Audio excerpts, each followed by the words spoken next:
ஓம் ஸ்ரீ சாய்ராம். எல்லோரும் இன்பற்றிற்கு நினைப்பதுவே இல்லாமல் வேறொன்றறியேன் பராவரமே. நாம் இப்பொழுது உண்மையான சுகம் என்ற நூலை வாசித்து கொண்டிருக்கிறோம். போன பாகத்தில் யத்பாவம் தத்பவதி அப்படிங்கிற வேத சொல்லுக்கு தகுந்த மாதிரி எதை நினைக்கிறோமோ அதை ஆகிவிடுகிறோம் அப்படிங்கிற மாதிரி இந்த உலகத்தில் எதையா நினச்சி அதுக்கான உள்ள தக்க முயற்சியெல்லாம் எடுக்கும்போது அது எப்படி கிடைக்கப்படுகிறதோ அவ்வாறே பகவானை பற்றி தெரிந்து கொள்ள, பகவானிடம் எப்படி பக்தி செய்வது, அனன்ய பக்தி, எந்த எதுவும் எதிர்பார்க்காமல் பகவானிடம் பக்தி செய்ய எப்படி கற்றுக்கொள்வது, நாம் யார், பகவான் யார், இந்த உலகம் என்ன, பிறப்புன்னா என்ன, இறப்புன்னா என்ன, இதே மாதிரி விசாரணை செய்து நம்மை பற்றி அறிதல், இதே மாதிரி விஷயங்களை முதல்ல இதை அறிய துடிக்கிற அந்த மனம் வேணும் அப்படிங்கிறத பற்றி பார்த்தோம். அது பண்ணால் இதில் இவங்களுக்கு தான் கிடைக்கும், அவங்களுக்கு தான் கிடைக்காது, அதேமாரி இவங்களுக்கு கிடைக்காது அப்படிங்கிறது எதுவும் இல்லை. எல்லாருமே இந்த இதுக்கு எப்படி ஒரு தகப்பனுடைய சொத்து அவனுடைய பிள்ளைகளுக்கு எல்லாம் உரியதோ அவ்வாறே இந்த இறைவனுடைய ஸ்ரீ துளியாகிய நமக்கு அவருடைய ஃபுல் இதுவும் நம்மளுக்கு பெறத்துக்கு தகுதி இருக்குது அப்படிங்கிறத பற்றி பார்த்தோம்.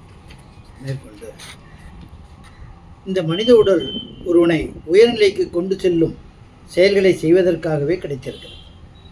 இதெல்லாம் நிறைய அடிக்கடி திருப்பி அதுதான் பார்த்தோம். மனித உடல் எது கிடைச்சிருக்கு, மனுஷ பிறவி எப்படி கிடைச்சிருக்கு, எது கிடைச்சிருக்கு அப்படிங்கிறது நிறைய தடவை பார்த்துட்டோம். இந்த விஷயத்தை குறித்து தீவிரமாக சிந்திக்க வேண்டும். பணம் சம்பாதிப்பதும் இன்பங்களை அனுபவிப்பதும் மனித சரீரத்தின் பயன் அல்லவே அல்ல. போகங்களை அனுபவிப்பது என்பது எந்த ஒரு பிறவிலும் இருக்கிறது. திரும்பி அதே தான். எல்லா உயிர்களும் தான் போகங்களை அனுபவிக்குது. மனுஷனாக பிறந்துட்டு நாம் எப்போதும் சாமி நினச்சிட்டு இதெல்லாம் ஒன்றும் இல்லாமல் இருக்கணுமா, அப்படியா இப்படியா அப்படி, அதுதான் எல்லாத்துக்கும் இருக்குது, நம்மளுக்கும் இருக்க. தர்மப்படி அனுபவிக்கிறதை யார் தடுக்கிறாங்க? அது மீறும்போது தானே எல்லாம் வருது. இது பண்ணலாம், இது பண்ணக்கூடாது அப்படிங்கிறது வருது. பணம் சம்பாதிப்பதும் இன்பங்களை அனுபவிப்பதும் மனித சரீரத்தின் பயன் அல்லவே அல்ல. போகங்களை அனுபவிப்பது என்பது எந்த ஒரு பிறவியிலையும் இருக்கிறது. தேவதைகள் முதலாக நரகத்தில் வீழ்ந்து கிடக்கும் உயிர்கள் வரையிலும் இன்பம் கிடைக்கிறது. புலன்கள் மூலம் கிடைக்கும் இன்பம் சொர்க்கத்திலும் கிடைக்கிறது, நரகத்திலும் கூட கிடைக்கிறது.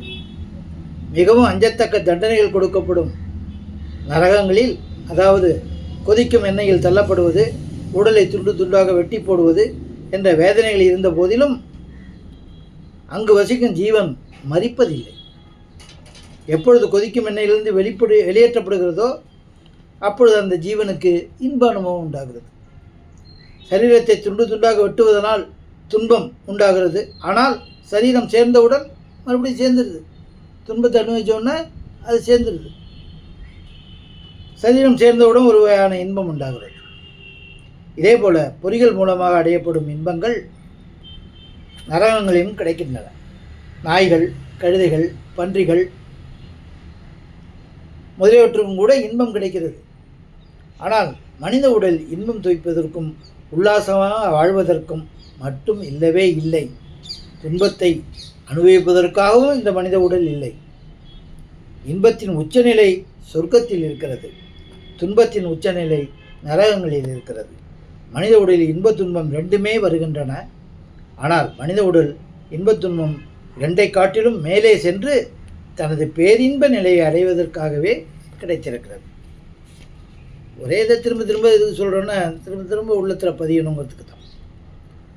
ஒரு நுட்பமான விஷயம், மனிதனுக்கு கிடைத்திருக்கும் சுக சாதனங்கள் எல்லாம் பிறருக்கு உதவி செய்வதற்காகவே கிடைத்திருக்கின்றன.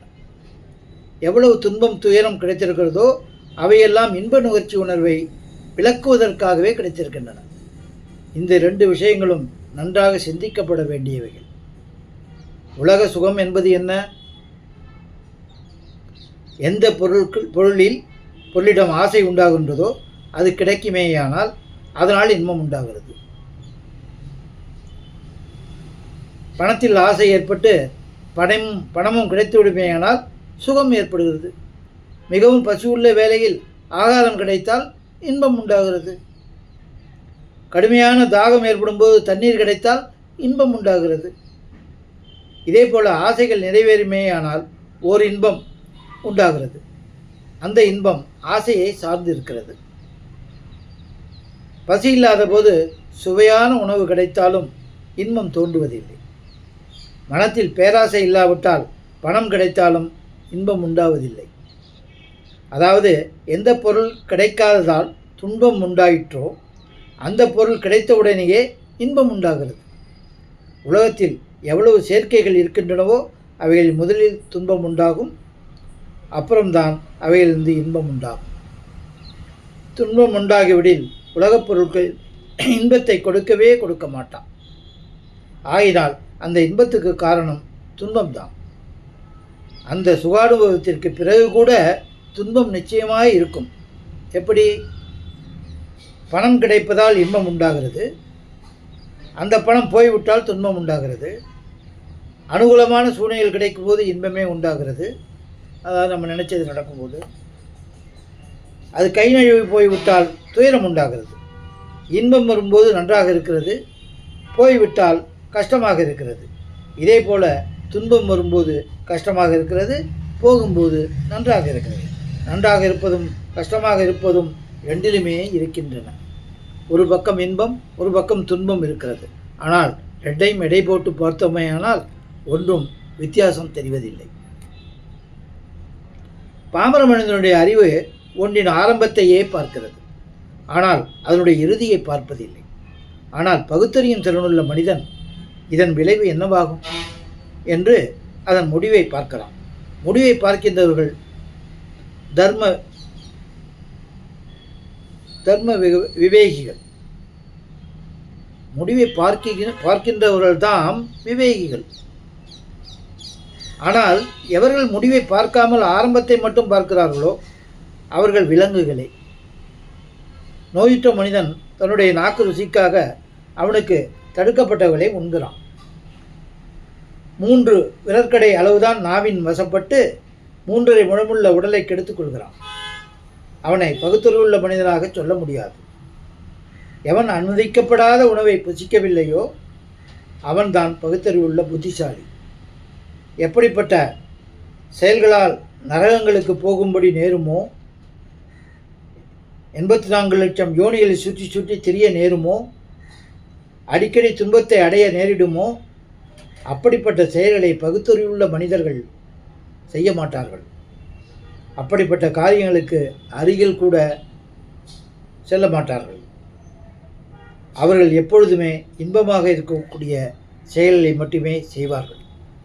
மனிதனிடத்தில் பகுத்தறியும் தன்மை என்னும் பெரும் சிறப்பு இருக்கிறது. அந்த பகுத்தறியும் தன்மையை பயன்படுத்தித்தான் தன்னை முன்னேற்றி கொள்ள வேண்டும். அதுக்கு தான் பகுத்தறிவு கொடுத்திருக்கான் மனுஷனுக்கு. பகுத்தறிவின் சிறப்புத்தன்மை முடிவை பற்றி எண்ணுவதில் இருக்கிறது, அந்த நேரத்திற்கு உள்ளதை மட்டும் எண்ணுவதில் இல்லை. அத்தகைய குறுகிய பார்வை விலங்குகளுக்கு இருக்கிறது. எது கண்முன் காணப்படுகிறதோ அதுவே சரி. பின்னர் நடக்க இருப்பதை பற்றி கவலையே இல்லை. இப்போது எது கிடைக்கிறதோ அதை ஏற்றுக்கொள், பிறகு முடிவில் ஆகப்போகிறதை பற்றி கவலைப்படாதே என்ற மனோபாவமுடைய மனிதனுக்கும் விலங்குகளுக்கும் முடிவே என்ன வேற்றுமை? முடிவாக இதனுடைய விளைவு என்ன ஆகும் என்று எவன் பார்க்கிறானோ அவன் மனிதன். இப்போது இன்ப நுகர்ச்சியிலும் பணம் சேர்ப்பதிலுமே ஈடுபட்டு கொண்டிருப்பீர்களேயானால் இறந்த பிறகு பணம் முதலான பொருட்கள் இங்கேயே தங்கிவிடும். எல்லாருக்கும் தெரியும். அவர்களால் செய்யப்பட்ட கர்மாக்களின் பலன்களே எதிர்காலத்தில் அனுபவித்தாக வேண்டும். ஆனால் பேராசையிலும் சுகபோகத்திலும் சிக்கிக்கொள்ளக்கூடாது என்ற கவனமும் இருக்க வேண்டும். இல்லற வாழ்க்கையை இருந்து கொண்டே பணம் சம்பாதிக்கலாம், வசதியாக வாழ்க்கை நடத்தலாம். ஆனால் பேராசை உணர்வோடும் சிற்றின்ப வேட்கையோடும் இருக்கக்கூடாது. கருத்து என்னவென்றால், பேராசை எண்ணத்தோடு பணம் சம்பாதிக்கக்கூடாது, சிற்றின்ப நுகர்ச்சி உணர்வோடு உலகில் இன்பம் அனுபவிக்கக்கூடாது. கீதையில் வருகிறது, விருப்பு வெறுப்பு இல்லாத புலன்கள் மூலமாக சுகபோகங்களை நுகர்வோமையானால் ஒரு நிம்மதி கிடைக்கிறது. அந்த நிம்மதியினாலேயே துக்கம் அழிகிறது. அவ்விதம் நிம்மதியான மனம் படைத்த சாதர்களது புத்தியானது வெகு விரைவில் பரமாத்ம தத்துவத்தில் நிலை கொள்கிறது என்று பகவத்கீதையில் 2வது அத்தியாயத்தில் 64-65 ஸ்லோகத்தில் பகவான் கூறுகிறார். ஆகையால் பணம் சம்பாதிக்க வேண்டும், அதன் மூலம் மற்றவர்களுக்கு உதவி செய்ய வேண்டும், ஆனால் சேர்த்து வைத்து கொள்ளக்கூடாது. பேராசையினால்தான் சேர்க்க வேண்டும் என்ற எண்ணம் உண்டாகிறது. பேராசையுள்ளவன் தனக்காகவோ அல்லது மற்றவர்களுக்காகவோ பணத்தை செலவு செய்ய மாட்டான். செலவு செய்யப்படுவதாலேயே பணம் உபயோகமுள்ளதாக ஆகிறது. செலவு, பணம் என்று 2 விஷயங்கள் இவற்றில். செலவு செய்வது என்பது பெரிய விஷயம், சேர்த்து வைப்பது பெரியது அன்று. காரணம் என்னவென்றால், சேர்த்து வைப்பதனால் பிறருடைய சுகத்துக்கு தடை ஏற்படுகிறது. தானும் இன்பத்தை அனுபவிக்க முடிவதில்லை. பேராசையுள்ள மனிதன் பணத்தை சேர்ப்பதில் ஊக்கமாக இருந்து அதையே சுக அனுபவமாக எண்ணிக்கொள்கிறான். ஆனால் அவனுடைய பணம் அவனுக்கு உபயோகப்படுவதில்லை. எந்த செல்வம் தனக்கோ பிறருக்கோ உபயோகப்படுவதில்லையோ அதை பணம் என்று எண்ணுவது தவறு. நம்முடைய பணத்தை ஒரு பெட்டியில் நிரப்புகிறோம், உபயோகமில்லாத வீணான செய்தித்தாள்களையும் ஒரு பெட்டியில் நிரப்புகிறோம். பணம் பயன்படுத்தப்படவில்லை என்றால் உபயோகமற்ற செய்தித்தாளுக்கும் பணத்துக்கும் என்ன வித்தியாசம்? இப்படியே ஒரு பெட்டியில் தங்கம் நிரப்பி வைக்கிறோம், மற்றொரு பெட்டியில் கற்களை நிரப்புகிறோம். உபயோகம் என்று வரும்போது தங்கம் தனக்குரிய இடத்தை வகிக்கிறது, கல் தன்னுடைய இடத்துக்கு போகிறது. ஆனால் உபயோகப்படுத்தாவிட்டால் தங்கத்துக்கும் கல்லுக்கும் என்ன வேற்றுமை? ஆகவே பொருள் செலவு செய்யப்படுவதால் பொருள் படைத்ததாகிறது, சேர்த்து வைப்பதால் அன்று என்பது முடிவாகிறது. இல்லாவிடில் விட்டுவிட்டு இறக்க வேண்டியதுதான். அதிகமான பணத்தை விட்டுவிட்டு இறந்தால் என்ன, அல்லது குறைவான பணத்தை விட்டுவிட்டு இறந்தால் என்ன? நம்மோடு கூட அதற்கு சம்பந்தம் இருக்கப் போவதில்லை. ஆகையால் உங்களிடம் என்னென்ன பொருட்கள் இருக்கின்றனவோ அவைகளை முறைப்படி செலவு செய்து விடுங்கள்.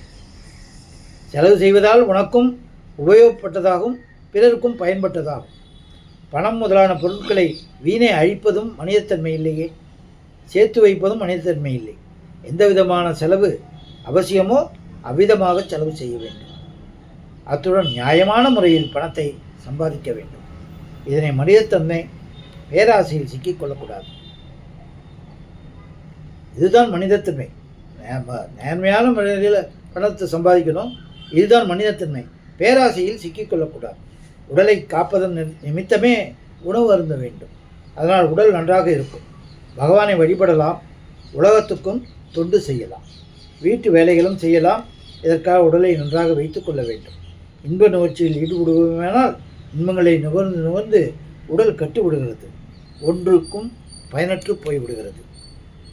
பரமார்த்திக உயர்வை அடைய முடிவதும் இல்லை. உலக சம்பந்தமான வேலை வெட்டி கூட நடக்காது. காரணம், நோய்வாய்ப்பட்ட உடலை கொண்டு எவ்விதமான பணியும் செய்ய முடியாது. பொருட்களை சேர்ப்பதும் சுகத்தை அனுபவிப்பதும் அசுரர்களுடைய லட்சணம், மனிதர்களின் தன்மை அல்ல. எது நம்மை கட்டுப்படுத்துகிறதோ அது அசுர சம்பத்து. சேர்த்து வைப்பதற்காக மட்டுமே பணத்தை சம்பாதிக்கக்கூடாது என்று மனிதன் நினைவில் கொள்ள வேண்டும். சிற்றின்பத்துக்காகவும் உல்லாச வாழ்க்கைக்காகவும் சம்பாதிக்கக்கூடாது. ஆனால் தனது சரீரத்தை காப்பாற்றி பாரமார்த்திக துறையிலும் உலகாயுத விவகாரங்களிலும் அதை நல்ல முறையில் உபயோகிக்க வேண்டும். பாரமார்த்தியமாக மேலே உயர வேண்டும். மரணத்துக்கு பின்னர் ஓய்வு பெற வேண்டும். உண்மையான சுகம் கிடைக்கணும்னா இதெல்லாம் கவனித்து பண்ணணும். பாவம் செய்து கொண்டே இருந்தால் கடைசியில் நரகத்துக்கு போக வேண்டும். 84 லட்சம் உயிர் வகைகளிலும் போய் பிறக்க வேண்டும். இதை பற்றி கவலைப்பட வேண்டியது ரொம்ப அவசியம்.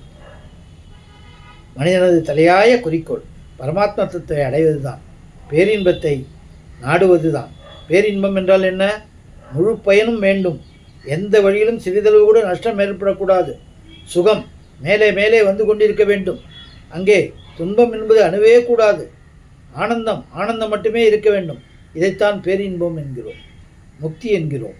இதனை அடைவதற்காகத்தான் மனித உடல் கிடைத்திருக்கிறது. அற்பமான இன்பங்களில் சிக்கிக்கொண்டு பெரிய துன்பத்தை அடைவதற்காக அன்று. இத்துடன் இந்த பாகத்தை முடித்துக்கொண்டு பார்ப்போம். ஓம் ஜெய் சாய்ராம்.